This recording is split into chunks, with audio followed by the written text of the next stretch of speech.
النادي الأهلي يدرس الانسحاب من دوري أبطال أفريقيا للمشاركة في البطولة العربية، وذلك بسبب جوائزها المالية الضخمة اللي تصل إلى 6 مليون دولار مع المشاركة في دوري السوبر الأفريقي في الموسم الجديد. تعرف على التفاصيل.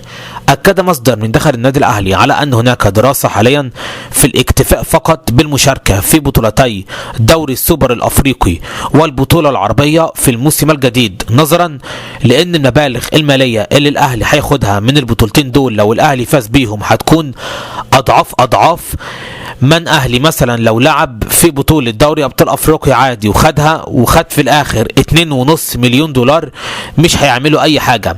عشان كده النادي الأهلي بيدرس اللعب في البطولة العربية زائد دوري السوبر الأفريقي بجانب الدوري العام في الموسم الجديد وعدم المشاركة في دوري أبطال أفريقيا. ده كده يفتح الباب في الدوري المصري إن اللي شارك في دوري الأبطال السنة اللي جاية لو الأهلي خد الدوري يعني صاحب المركز الثاني والثالث، يعني الأهلي كده بيفكر إنه يكتفي فقط بالمشاركة في دوري السوبر الأفريقي والبطولة العربية مع الدوري في الموسم الجديد مع الانسحاب من دوري أبطال أفريقيا. ومع العلم دوري السوبر الأفريقي اللي ياخده هيلعب في كأس العالم للأندية.